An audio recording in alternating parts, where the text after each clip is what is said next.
Lancashire, England, winter of 1879. The morning arrives wrapped in mist so thick it seems to muffle even the sound of footsteps on cobblestone. Time feels suspended here, caught between the gray sky and the frozen earth below. Inside a modest parlor on Brook Hollow Lane, a man named Edmund Haversham unpacks his equipment with the careful deliberation of someone who has performed this ritual many times before. His mahogany camera, heavy and dignified, stands on its tripod like a sentinel. The room around him has been transformed by grief. Black cloth drapes the mirrors. The curtains are drawn against what little winter light dares to intrude. Mourning has its own architecture, and this family has built it carefully, room by room, gesture by gesture. The air is thick with the scent of lavender mixed with coal dust, that peculiar combination of comfort and industry that defines these northern towns. Candles flicker on the mantelpiece, their flames struggling against drafts that slip through the window frames. Somewhere in the house, a clock ticks with unnatural prominence, each second announced like a small confession. Haversham moves quietly, respectfully. He has learned to read the temperature of grief in a household, to gauge how much spoken sympathy is welcome and how much silence is preferred. Today, silence predominates. The family gathered in this parlor, a father with calloused hands and hollow eyes, a mother whose face seems carved from alabaster, a young boy clutching his own elbows. They have already said everything that words can carry. At the center of their arrangement sits a child, Clara Whitby, 8 years old. She wears a white dress with lace at the collar, ribbons carefully threaded through her dark hair. Her hands are folded in her lap, peaceful as sleep.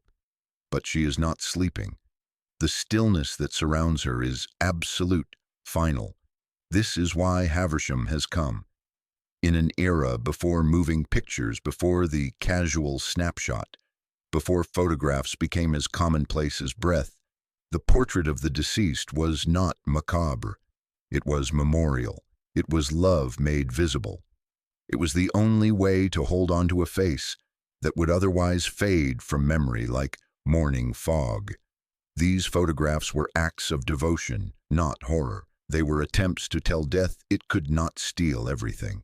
Haversham adjusts his camera's position, checks the exposure time, prepares his plates. The family arranges itself around Clara. Her father stands with one hand on the chair's back.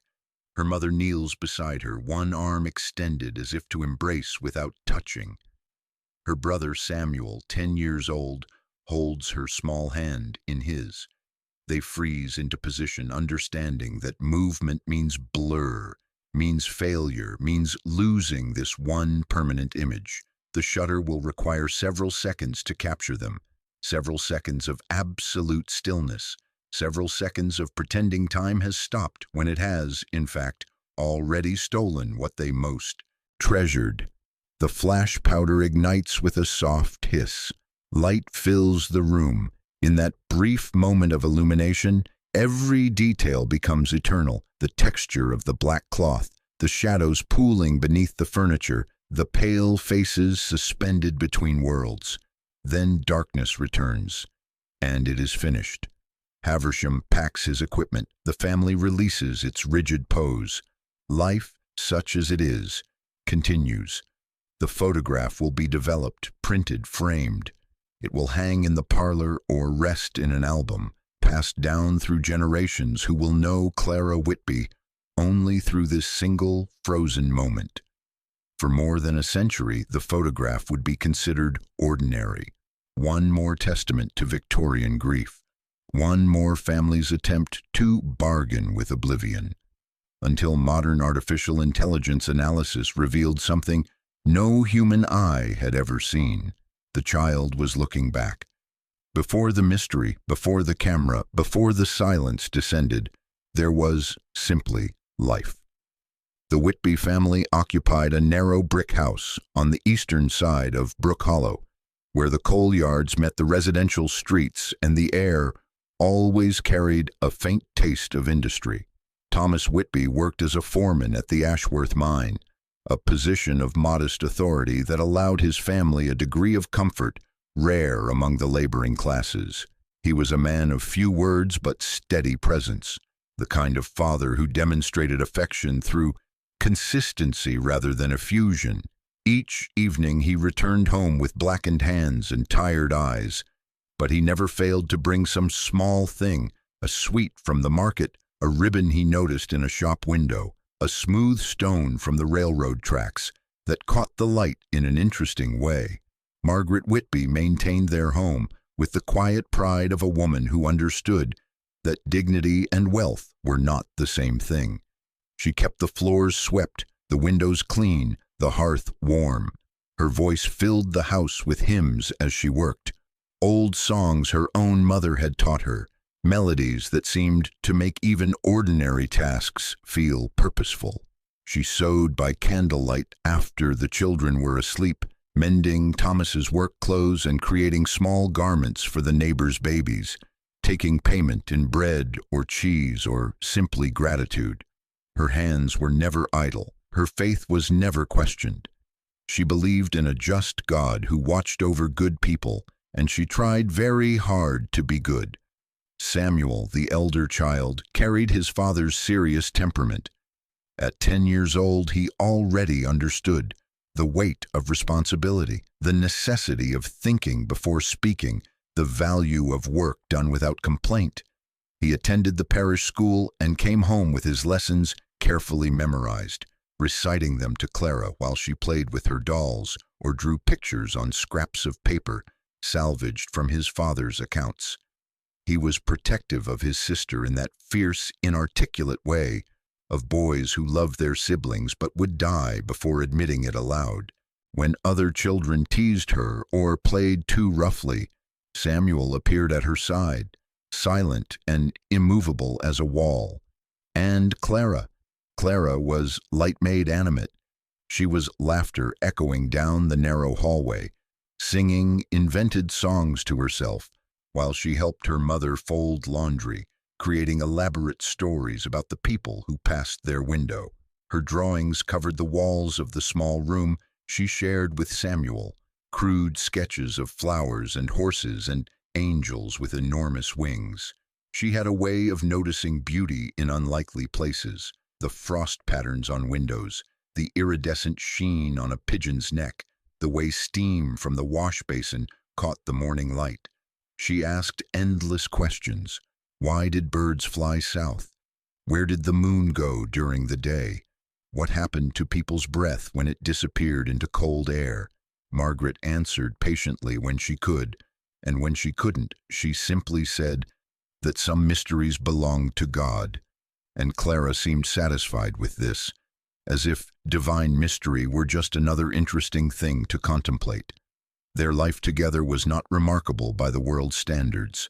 They had no great fortune, no claim to historical significance, no expectation that their names would be remembered beyond their immediate circle. But within the walls of that brick house they had constructed something precious, a family that functioned like a well-tuned instrument, each person playing their part in harmony. Dinner conversations, shared prayers, the sound of Samuel reading aloud while Clara practiced her letters, Thomas's rare laughter when Margaret teased him about his stubbornness. These were the textures of their days, the accumulated moments that felt infinite while they lasted. Then Clara began to tire easily. It started so gradually that no one marked the exact beginning. Perhaps it was when she stopped running to greet her father at the door. Perhaps it was when she declined to play outside with the neighbor children, preferring to sit by the fire instead. Her cheeks, once flushed with constant motion, grew pale.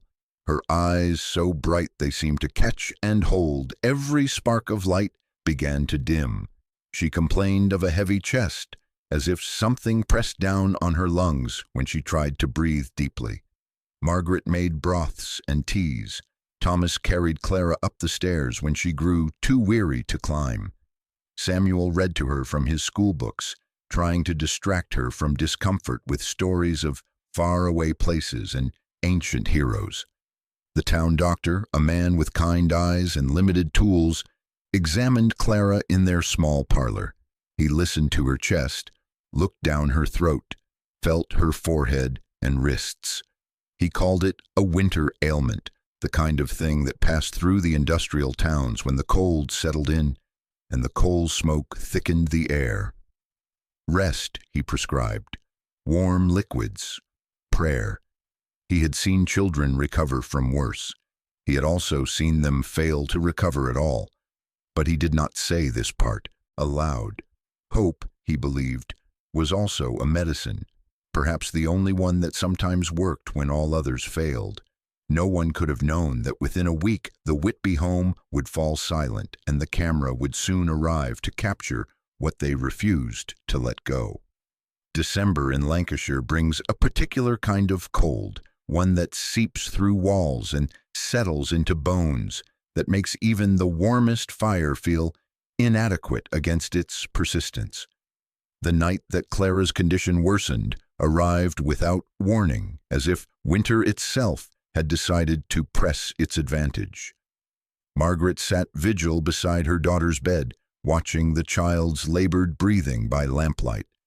The flame flickered with each draught, casting shadows that stretched and contracted across the walls like living things. In its unsteady illumination, Clara's face seemed to flicker between presence and absence, between the child she had been and something increasingly distant. Thomas stood in the doorway, unable to sit, unable to leave. Samuel had been sent to bed hours ago, but lay awake in the next room, listening to the sounds of crisis through the thin wall. His mother's murmured prayers, his father's heavy footsteps pacing, the wet sound of Clara's coughing. The Victorian approach to illness was a strange combination of faith and procedure, hope and resignation. They had tried everything their limited resources and knowledge permitted. The mustard plasters applied to Clara's chest, meant to draw out fever and congestion. The tonic purchased from the apothecary, its ingredients mysterious but its promises specific. Even leeches applied by the doctor's own hand, an ancient practice already falling from favor but still employed when desperation overcame skepticism. Nothing helped. The illness had its own logic, its own trajectory, indifferent to human intervention. Clara's breathing grew more shallow as the night deepened. Her skin took on a grayish pallor that no amount of firelight could warm. Her eyes, when they opened, seemed to look through her mother rather than at her, focused on some point beyond the visible world. Margaret held her daughter's hand, feeling the small fingers grow cold inside her own grip. She whispered reassurances that became prayers, that became simple repetitions of her daughter's name, as if speaking it enough times could anchor the child to earth. The doctor returned near midnight, summoned by a neighbor boy who ran through the frozen streets. He performed his examination with the calm professionalism of someone who already knew what he would find. There was nothing more to be done. He did not say the words "preparing for the end," but his meaning was clear. He left additional laudanum for the pain, touched Margaret's shoulder with genuine sympathy, and departed into the night. His helplessness was not cruelty. It was simply the limitation of his era, a time when medicine could name illnesses but rarely cure them, when children died with numbing regularity, when grief was so commonplace it had its own elaborate social protocols. The hours that followed existed outside of normal time. Thomas stopped pacing. Samuel was finally allowed into the room, understanding with sudden clarity that he was being permitted to say goodbye. He knelt beside the bed, taking his sister's other hand, and found himself unable to speak. What could words accomplish now? What could they change or soften or preserve? The four of them remained in tableau, a family bound by love and helpless before loss. Clara's breathing grew quieter, then quieter still. The spaces between each breath stretched longer, as if she were slowly untethering from the rhythms that governed living bodies. When dawn broke, Margaret finally noticed that the clock had stopped sometime in the night, its hands frozen at 2:30. She did not remember hearing it wind down. The fire had burned to embers. The lamp had exhausted its oil. The room existed in the gray pre-dawn light that belongs neither to night nor day, a liminal space appropriate for transitions. Clara's chest no longer rose and fell. Her hand in Margaret's grip had gone completely cold. The stillness was absolute, suffocating, the kind of silence that feels like it will never end because it contains the absence of a sound that should have continued forever. Thomas opened the curtains, his hands shaking. Outside, frost had etched elaborate patterns across the window glass, delicate fractals and crystalline formations, nature's artistry indifferent to human suffering. But one pattern stood out. Near the bottom of the pane, perfectly formed, was the outline of a small handprint, 5 fingers splayed against the glass. It faced inward, as if pressed from within the room rather than without. Thomas stared at it for a long moment, then looked back at Clara's body, her hands still folded on her chest, where Margaret had placed them. He said nothing. Some observations resist language. Some moments contain too many possible meanings to voice any single one. He closed the curtains again, returning the room to its protective dimness. Victorian mourning was not simply emotion. It was protocol. It was performance. It was a series of prescribed gestures meant to transform private grief into public recognition, to give shape to something otherwise shapeless. The Whitby household underwent its ritual transformation. Black cloth appeared, draped over the mirrors because reflection was considered dangerous in the presence of death, as if the recently departed might become trapped in the glass. The clocks remained stopped, frozen at the moment of Clara's passing, because time itself was meant to acknowledge the interruption. Neighbors brought food, spoke in hushed tones, offered assistance that was gratefully accepted, because grief is exhausting and practical matters do not pause for sorrow. On the 3rd day, Edmund Havisham arrived. He was known throughout the Lancashire mill towns for his post-mortem photography, a specialty that required both technical skill and emotional discretion. He dressed in somber black, carried his equipment with quiet efficiency, and possessed the rare ability to be present without being intrusive. He had photographed dozens of deceased children, hundreds of dead adults. To him, this work was not morbid but sacred, a final service to families who had no other way to preserve the faces they loved. The daguerreotype and later photographic processes had democratized portraiture, making it affordable even for working families, but most people were photographed only in death. Birth and death were the bookends of Victorian life. The middle was often undocumented.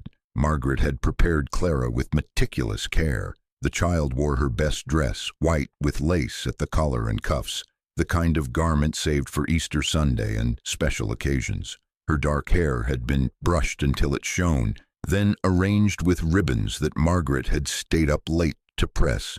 Clara sat in the parlor's most comfortable chair, positioned upright as if she were merely resting, merely sleeping. Her hands were folded in her lap, fingers interlaced.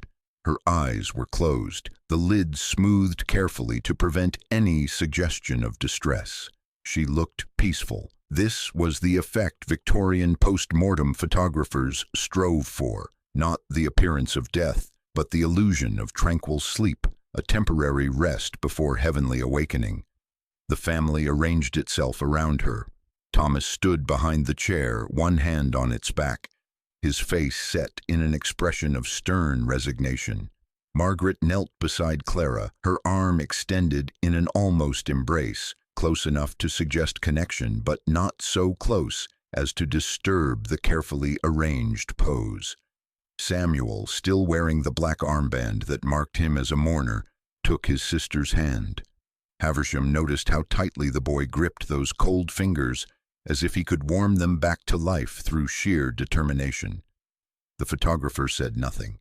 He had learned that grief made people do many things that logic could not explain or justify. Haversham worked methodically, adjusting his camera's position to capture the scene at its most flattering angle. The exposure would require several seconds of absolute stillness. Movement meant blur, meant failure, meant repeating the painful process. He explained this gently, and the family nodded, understanding. They had held still before for Clara's final breaths. They could hold still now for her final portrait. He prepared his flash powder, measuring the precise amount needed for the room's dim lighting. Too little and the photograph would be underexposed, faces lost in shadow. Too much and the sudden brightness would be shocking, almost violent. But as he made his final adjustments, Haversham noticed something that gave him pause. A detail so subtle he might have imagined it. There was condensation on Clara's lips, a faint moisture that caught the candlelight. Her cheeks, too, seemed to hold the slightest flush. Not the full color of health, but not the complete pallor of death either. He assumed it was the fire, its warmth affecting the body in some minor way. He had seen such things before, corpses that retained residual heat that seemed almost alive in certain lights. Death did not always announce itself clearly. The body's transition from living to lifeless was not instantaneous but gradual, a slow cooling, a progressive stillness. He positioned himself behind the camera, called for their attention and their stillness. The family froze. The room held its breath. Haversham ignited the flash powder with practiced timing. Light exploded through the parlor, brilliant and brief, illuminating every detail with merciless clarity. In that fragment of a second, time stopped. The photograph was born, and as the shutter closed, Haversham thought, just for an instant, that the girl's eyes fluttered open, a tiny movement, barely perceptible, like the twitch of a dreamer on the edge of waking. But when he blinked and looked again, Clara's eyes were still closed, her face serene, her pose undisturbed. He said nothing. Perhaps it had been a trick of the light. Perhaps his own eyes, adjusting from brilliance back to dimness, had misinterpreted shadows. Perhaps grief was contagious, and he had caught some of the family's desperate hope that death might somehow be reversible. He packed his equipment, accepted payment, promised the photographs would be ready within a week. As he left the Whitby home, he found himself troubled by a thought he could not quite articulate. The sense that something in that room had been observing him while he worked, that he had been not just the witness, but also the witnessed. Time passed as it always does, indifferent and absolute. The Whitby family scattered across the decades. Samuel grew to adulthood, married, had children of his own. He kept his sister's photograph on his mantle until his death in 1942. His descendants inherited it, along with other family effects. A Bible with birth records, a locket containing hair, letters tied with faded ribbon. Clara became a name on a family tree, a tragedy mentioned in passing, a story that grew vaguer with each generation. By the 21st century, most of her relatives did not know she had existed at all. She had become what most of us eventually become, forgotten. The photograph survived through a combination of luck and stubbornness. It passed through house sales, estate dispersals, the random shuffling of inherited objects. Eventually, it found its way to the Lancashire Regional Museum, donated by a distant Whitby relative who was clearing out an attic and thought the Historical Society might appreciate Victorian artifacts. The museum accepted it gratefully, filed it among thousands of other period photographs, and gave it little thought. One more memento mori from an era obsessed with death and its documentation, until 2023, when the museum received a grant for digital preservation.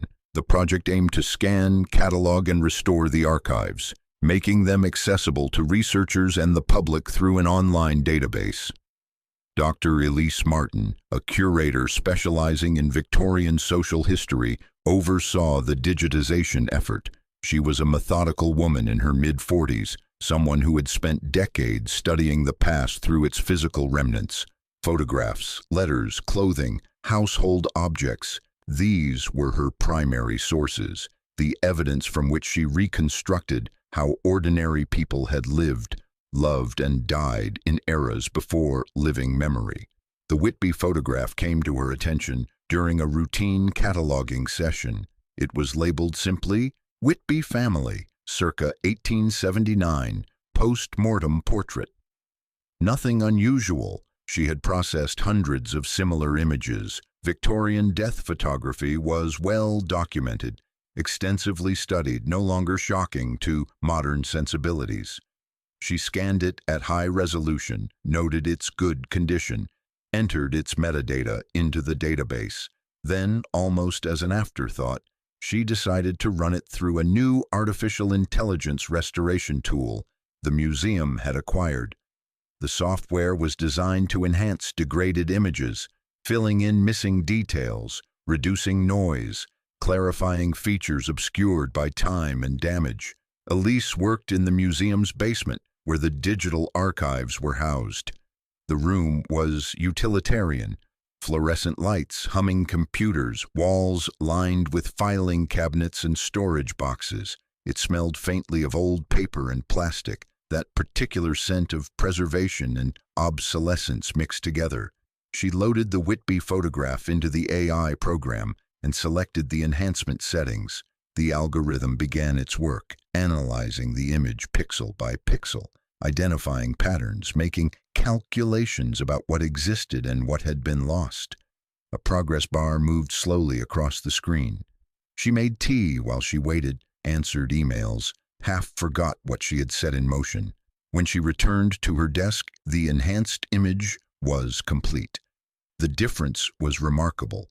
Details she had barely noticed in the original scan now stood out with startling clarity. The texture of the mourning cloth, individual strands of hair, the precise folds of Clara's dress. The AI had done its work well, revealing the photograph's hidden richness. Elise leaned closer, examining the family members' faces, noting their expressions for her research notes. Then she reached the center of the image, Clara's face, and something made her stop. The AI's facial reconstruction algorithm had detected asymmetries, minor irregularities in muscle tension, subtle variations in skin tone, micro movements inconsistent with a corpse. The program had flagged these anomalies, highlighting them in its analysis. Elise read the technical report, frowning. The software suggested that the subject showed signs of consciousness, slight pupil dilation, a faint reflection indicating eye movement, tension patterns more consistent with living tissue than dead. She dismissed it initially. AI algorithms made mistakes. They often overinterpreted data, finding patterns where none existed, especially when dealing with historical images degraded by time. But something nagged at her. She zoomed in on Clara's face, increasing the magnification until individual pixels became visible. The child's eyes were supposed to be closed. They had been closed in the original scan, clearly and obviously closed. But in the AI-enhanced version, with its clarified details and reconstructed features, something was different. The eyelids appeared less complete than they should be. In the deep shadows between the lashes, there were variations in darkness, inconsistencies that suggested, what? Elise adjusted the contrast, brightening the shadows, and then she saw it, a sliver of reflection, light catching on something that should not have been there. The curve of an eye partially open, staring not at the camera but into it. Elise felt her skin prickle. She told herself it was a distortion, an artifact of enhancement, the AI hallucinating details that did not exist. But when she examined the photographer's equipment in the background of the image, visible in the room's large mirror, she froze completely. In the mirrored reflection of the camera lens, magnified and clarified by artificial intelligence, two eyes stared directly outward, not the clouded, vacant eyes of death, but alert, focused, watching, looking through 144 years to meet Elise's gaze with undeniable intensity. The photograph's discovery triggered immediate controversy within academic circles. Elise published her findings in a peer-reviewed journal specializing in photographic history, careful to present the evidence without sensationalism. The response was swift and divided. Skeptics dismissed the AI enhancements as unreliable, arguing that machine learning algorithms regularly produced artifacts and false positives when analyzing historical images. Believers pointed to the mathematical precision of the analysis, the consistency of the anomalies, the sheer specificity of the details that suggested something beyond random error. To understand the mystery, one must first understand Victorian post-mortem photography itself. The practice emerged in the mid-19th century, shortly after photography became commercially viable. For families who could never have afforded a painted portrait, the camera offered an accessible alternative. Death provided the occasion. Infant mortality rates in industrial England exceeded 40%. Childhood diseases, scarlet fever, diphtheria, tuberculosis, killed indiscriminately. Almost every family experienced loss. The post-mortem photograph became a standard part of mourning ritual, as common as the funeral itself. The technical requirements shaped how these photographs looked. Early cameras required long exposure times, often 10 to 30 seconds, during which the subject had to remain absolutely still. Living subjects struggled with this, children especially. They fidgeted, blinked, turned their heads. The resulting images were often blurred or ghostly, movement captured as smeared shadows, but the deceased stayed perfectly still. In a dark irony, corpses made better photographic subjects than living people. This led to an entire aesthetic of death photography, with bodies posed to look peaceful, natural, even alive. Photographers became expert at arranging corpses, positioning them upright in chairs, propping their eyes open or leaving them naturally closed, creating the illusion of sleep rather than death. But there were medical complications that Victorian science inadequately understood. Catalepsy, a condition causing muscular rigidity and suspended animation, could mimic death convincingly. Cholera and certain poisons induced coma states indistinguishable from death without modern diagnostic equipment. The doctor's traditional tests, holding a mirror to check for breath, feeling for a pulse, observing skin color, were fallible. There are documented cases of premature burial, of people declared dead who later revived, of coffins exhumed to find evidence of desperate, futile attempts to escape. The Victorians feared this enough to invent safety coffins with bells attached to strings held in the deceased's hand, allowing the accidentally buried to signal for rescue. Could Clara Whitby have been alive when her photograph was taken? The question was not absurd.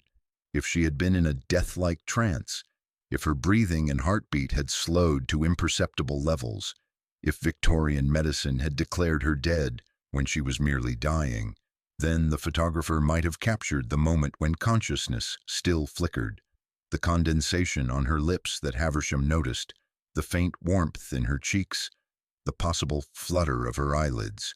These were consistent with life, however tenuous. Modern analysis added another dimension. Several medical experts examined the enhanced photograph, focusing on the alleged eye movement. Dr. James Chen, a neurologist specializing in consciousness studies, noted that the pupil dilation detected by the AI, if genuine, indicated brain activity. The dead do not respond to light. Their pupils fix and dilate as muscles relax, but living pupils contract and expand reflexively, responding to changes in illumination. If Clara's pupils had dilated when the flash powder ignited, it meant her brain was processing visual information. It meant she was, in some technical sense, awake. But other experts warned against overconfidence. AI image enhancement was not infallible. The algorithms worked by predicting what missing or degraded information should look like based on patterns learned from thousands of training images. When analyzing a Victorian photograph of a deceased child, the AI had no relevant training data. It might be inventing details that fit its statistical model of what human faces look like, not reconstructing what actually existed. The eye that Elise saw might be the AI's hallucination, its attempt to make sense of shadows and grain according to its programmed assumptions about facial structure. Photographic experts added further complications. They noted that 19th century cameras and plates had their own quirks. Inconsistent chemical development, light leaks, plate imperfections, all could create artifacts that resembled intentional details. The mirror reflection that seemed to show Clara's eyes open might be nothing more than a chance combination of scratches and chemical stains that the AI misinterpreted as meaningful. Even the flutter that Haversham thought he saw could be explained by the physical properties of early photography, where the line between capturing a moment and capturing motion was imprecise. Yet for all the rational explanations, something resisted complete dismissal. The timing was too specific, the details too consistent, the alignment of light and shadow too deliberate. If it were merely random artifacts, why did they concentrate in Clara's eyes and nowhere else? Why did the supposed movement occur at the exact instant of exposure? Probability did not forbid coincidence, but it made some coincidences less likely than others. Perhaps the technology had not uncovered a ghost. Perhaps it had only revealed the briefest moment when death hesitated, when the boundary between living and dead blurred, when life refused to let go even as the body failed. Perhaps what the AI had detected was not supernatural at all, but simply the terrible ambiguity that exists at the threshold of extinction. That moment when the question, "Is she dead?" has no certain answer. Among the family papers donated with the photograph, Elise discovered Margaret Whitby's journal. It was a small, leather-bound volume, water-stained and fragile, its pages filled with neat handwriting that occasionally dissolved into illegible scratches where emotion had overwhelmed precision. Victorian women of the working class rarely kept extensive written records, but grief made Margaret unusual. In the weeks following Clara's death, she wrote obsessively, pouring her sorrow onto paper as if documentation could somehow validate or organize or diminish it. The earliest entries were dated the week before Clara died. "She coughed again today, poor lamb. I gave her honey and wrapped her chest in warm cloth. She asked me if heaven has flowers. I told her heaven has everything beautiful, and she seemed satisfied. Then, 3 days later, the doctor says we must prepare ourselves. I do not know how to prepare for such a thing. How does one prepare to have their heart cut out?" The handwriting remained controlled, but the ink was smudged in places where tears had fallen. The entry dated the morning of Clara's death was brief. "She is gone. The words are simple, but the truth is impossible. She is gone, and we remain, and I do not understand why the world continues, as if nothing has changed." After this, several pages were torn out. Whether Margaret had removed them herself, or whether time had claimed them, was unclear. When the journal resumed, days had passed. The family had moved through the necessary rituals, washing the body, notifying relatives, arranging the funeral. Margaret's tone had shifted from raw grief to something stranger, a kind of desperate bargaining. "I sat with her today. She looked so peaceful. I spoke to her as I always did, telling her about the neighbors and Samuel's schoolwork and the weather. I know she cannot hear me, but perhaps she can. Perhaps death does not sever all connections. The priest says her soul is with God, but her body is still here, still her, How can both be true? The next entry: I brushed her hair today. It is still soft, still shining. She does not feel like death. She feels like sleep, deep sleep, the kind she might wake from if I called her name loud enough. Then, most troubling, her hand twitched today. I swear it did. I was holding her fingers and I felt movement, distinct and deliberate. Thomas says it was my imagination, but I know what I felt. She is trying to tell me something. She is not finished saying goodbye. Elise read this passage multiple times, feeling a chill that had nothing to do with the basement's temperature.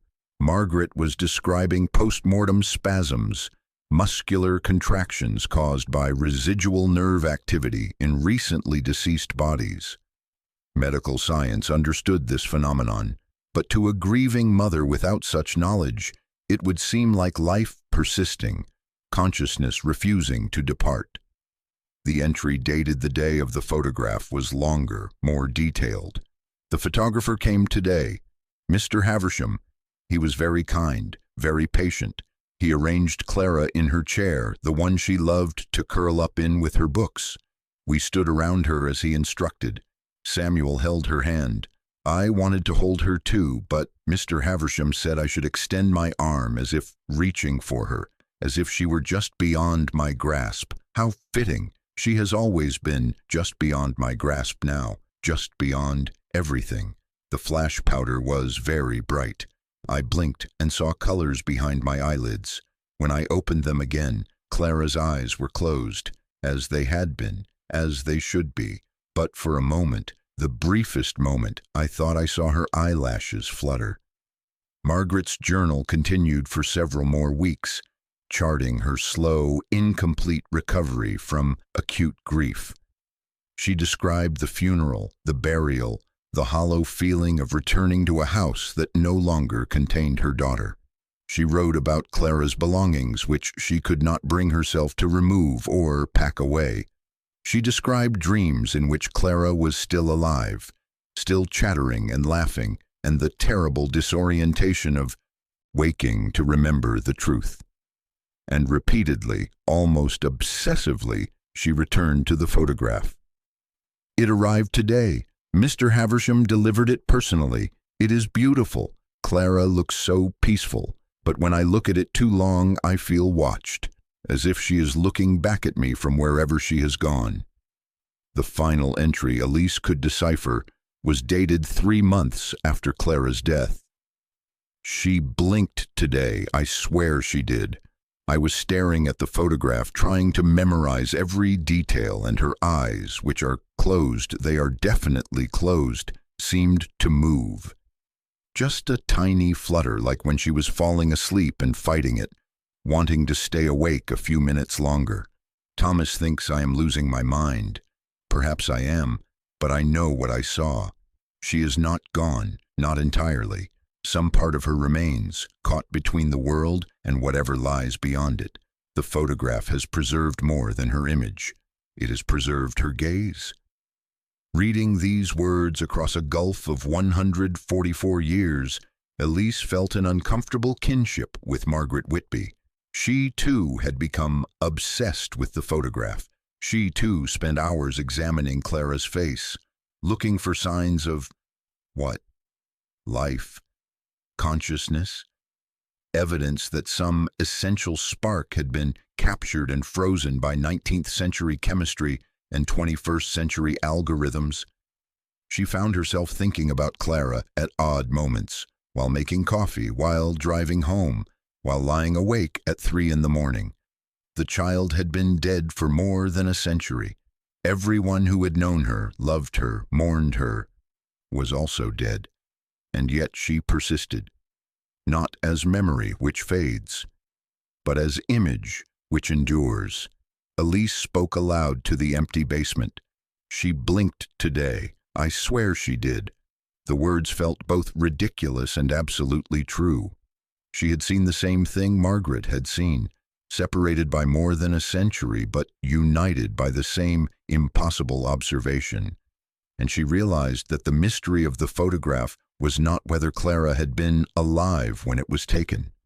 The mystery was whether she was still, in some strange way, alive now, trapped in silver and gelatin and digital pixels, her final moment of consciousness extended indefinitely, her gaze meeting every viewer's across the years with an intensity that suggested not death, but suspension, not ending, but terrible, eternal waiting.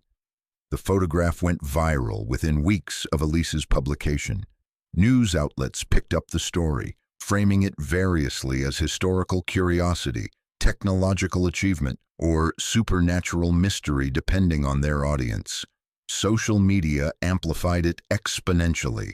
The image of Clara Whitby, the Victorian child whose photograph allegedly showed her consciousness persisting after death, became one of those rare internet phenomena that transcended typical viral content. It was shared not for shock value or entertainment, but because it touched something fundamental in human psychology, our need to believe that death is not absolute, that consciousness might somehow persist, that love can create exceptions to natural law. Historians debated its significance in academic journals and conference presentations. Dr. Elizabeth Hargrove, a specialist in Victorian mourning culture at Cambridge, argued that the photograph represented a perfect intersection of historical practice and modern technology, revealing details that contemporaries could not have perceived. She emphasized its value as evidence of how imprecise Victorian medicine could be, how families might have genuinely struggled to determine the exact moment of death. Dr. Marcus Webb, a photographic historian from Edinburgh, countered that the AI enhancements were fundamentally unreliable, that the entire phenomenon was a cautionary tale about over-trusting algorithmic interpretation of historical data. Artificial intelligence experts entered the conversation with their own perspectives. Dr. Sarah Kim, who had helped develop the restoration algorithm used on the photograph, admitted that neural networks trained on modern images often produced anomalies when processing Victorian photographs. The AI had learned facial structure from 21st century faces, living people photographed with digital cameras under controlled lighting. When confronted with a 19th century post-mortem image, it might indeed hallucinate details to make the face conform to its learned patterns of what faces should look like. But she also noted that the algorithm's detection of pupil dilation and muscle tension was based on objective measurements, mathematical calculations about light and shadow that existed independent of training data. If the AI said those patterns were present, they were present. The question was what they meant. Spiritualists and paranormal researchers embraced the photograph as evidence of life after death, consciousness surviving bodily extinction, the soul's visibility under proper technological scrutiny. Online forums filled with speculation about ghosts, about energy persisting beyond death, about the camera's alleged ability to capture things invisible to human perception. Some claim to have performed their own analyses, finding faces in the background shadows, orbs of light, electromagnetic signatures. Elise watched this proliferation of interpretation with mixed feelings. She had not intended to fuel supernatural speculation. She was a historian, not a ghost hunter, but she also recognized that she had opened a door she could not easily close, asked questions she could not definitively answer.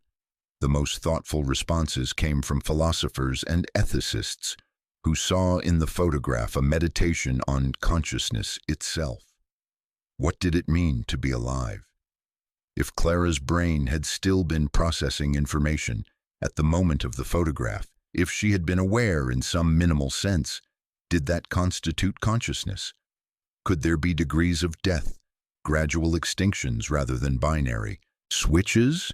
Modern medicine recognized brain death as distinct from cardiac death, understood that the body's systems shut down sequentially rather than simultaneously. Perhaps Clara existed in that liminal space, her heart stopped but her brain briefly continuing, consciousness flickering like a candle in its final seconds before darkness. Dr. James Chen, the neurologist who had examined the enhanced image, wrote a lengthy essay exploring this possibility. He described cases of near-death experiences of patients revived after extended periods, without heartbeat or breathing, who reported continued awareness during their clinical death. He discussed the mystery of consciousness itself, how science still could not fully explain how subjective experience emerges from neural activity, how the boundary between conscious and unconscious remained frustratingly imprecise. If consciousness was the last thing to extinguish, he argued, then perhaps the photograph had captured that final moment, the instant when Clara's dying brain registered light, processed the image of her family, experienced one last fragment of awareness before nothing. But others pushed back against the search for scientific explanation. Why, they asked, did every mystery need to be solved? Why could the photograph not simply remain ambiguous, a reminder of how much we still do not understand? The Victorian era had been comfortable with ambiguity in ways modern culture was not. They lived with uncertainty about death, with questions that had no answers, with mysteries they attributed to God or fate or the limitations of human knowledge. Perhaps the appropriate response to the Whitby photograph was not explanation but humility, not certainty but wonder. As months passed, the fervor gradually diminished. The photograph remained in the museum's collection, now its most visited artifact. People came from across England and beyond to see it in person, standing before the display case for long minutes, searching Clara's face for the detail that algorithms had detected and human eyes struggled to perceive. Some left flowers, some left notes addressed to Clara herself, as if she might somehow receive messages across the years. Rest in peace, little one. I hope you found your way home. Thank you for reminding us that death is not the end of mystery. Elise continued her research, moving on to other Victorian photographs, other historical documents, other mysteries, but she kept a copy of the Whitby photograph on her office wall. Sometimes when working late in the empty museum, she would glance up at it and feel that same initial shock, the sense of being observed, of meeting eyes across an impossible distance. She had interviewed dozens of experts, read hundreds of opinions, considered every rational explanation, and yet she could not shake the feeling that Margaret Whitby had been right. Some part of Clara remained in the photograph, not as spirit or ghost, but as something more subtle, a moment of consciousness preserved like an insect in amber, a fragment of awareness caught between existence and extinction, neither fully alive nor completely dead. The photograph's legacy extended beyond academic debate. It sparked renewed interest in Victorian post-mortem photography as an art form and historical practice. Museums mounted exhibitions, documentaries were produced. Artists created work inspired by the image, exploring themes of death, memory, and the strange immortality granted by photography. Clara Whitby, who had died anonymous and would have remained forgotten, became strangely famous. Her face was seen by millions. Her story was told and retold, elaborated and simplified, interpreted through countless lenses. But perhaps the most profound impact was quieter, more personal. The photograph made people reconsider their own relationship with death and memory. In an era of digital photography, when billions of images were created daily, when every moment could be captured and preserved, the Whitby photograph reminded viewers that preservation and presence were not the same thing. We could document everything and still lose everything. We could save images while losing the people they depicted. The photograph asked an uncomfortable question. What exactly were we preserving when we preserved an image? The appearance of a person, or something deeper, more essential, more irretrievable? In the end, no consensus emerged about what the photograph showed or meant. The AI's analysis remained disputed, neither proven nor disproven to everyone's satisfaction. Clara Whitby remained suspended between interpretations, her final moment frozen in silver nitrate and controversy, which was, Elise eventually realized, perhaps the most appropriate outcome. Death itself existed in that space, between knowing and not knowing, between ending and continuation, between absence and persistence. The photograph did not solve the mystery of death. It embodied it. On the anniversary of discovering the enhanced image, Elise returned to the basement where she had first seen Clara's eyes staring back through time. She loaded the original scan, ran the AI analysis again, watched as the algorithm performed its calculations. The same details emerged, the same anomalies, the same impossible gaze. She zoomed in on Clara's face until the pixels became visible, until the image dissolved into its component parts. Light and shadow, presence and absence, information and emptiness. At that level of magnification, nothing looked like anything. The human features disappeared into abstract patterns. But when she zoomed back out, the face reformed, and the eyes, whether open or closed, whether seeing or unseeing, continued to hold their position. Watching, waiting, preserved. Elise whispered to the empty room, to the glowing screen, to the child who had been dead for 144 years, "I see you." And whether through technology or imagination, science or faith, she believed, she chose to believe, that somehow, impossibly, Clara Whitby saw her too. Every photograph is an act of preservation and an admission of loss. We capture images because we know that moments pass, that faces change, that memory fades. The camera promises to stop time, but it only ever shows us what time has taken. We look at photographs of the dead and see people who were alive. We look at photographs of ourselves when young and see people we no longer are. The image remains while everything it depicts disappears. This is the fundamental tragedy of photography, and also its fundamental comfort. The Victorians understood this better than we do. They lived closer to death, saw it more frequently, lost children with numbing regularity. For them, the post-mortem photograph was not morbid but necessary, a way of saying that a life had mattered, that a person had existed, that death could take the body but not the image. They posed their dead carefully, lovingly, trying to capture not death itself, but the person as they had been in life. The photographs were acts of defiance against oblivion. They said, "Here is proof, here is evidence, here is what we refuse to forget." Clara Whitby's photograph does what all photographs do, but with an intensity that makes its mechanisms visible. It preserves a moment that contains its own ending. It captures a face on the threshold between presence and absence. It offers evidence that raises more questions than it answers. And in doing so, it reminds us that the past is not simply gone. It persists in fragments, in silver and paper, in digital files and algorithms, in the stories we tell about people we never knew. The past watches us through photographs, through documents, through the material traces that outlive memory. We are always, in some sense, looking into eyes that look back. Perhaps this is why the Whitby photograph disturbs us.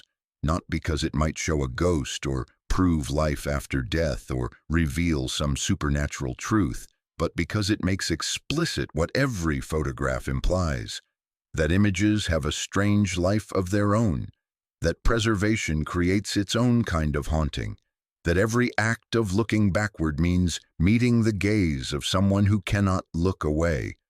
Clara Whitby, whether alive or dead at the moment of exposure, is trapped in that instant forever. She cannot age. She cannot escape. She can only return our stare with whatever consciousness or unconsciousness the camera managed to capture. Modern technology has given us new ways to resurrect the dead. We enhance old photographs, clarify faded faces, use algorithms to predict how people might have looked in motion or in color. We create deep fakes and digital avatars simulating presence from archived images. We build elaborate digital mausoleums preserving data long after bodies turn to dust. But for all our technological sophistication, we have not resolved the fundamental question that the Whitby photograph poses. When we preserve an image, what are we actually saving? And when we look at that image, who is doing the seeing?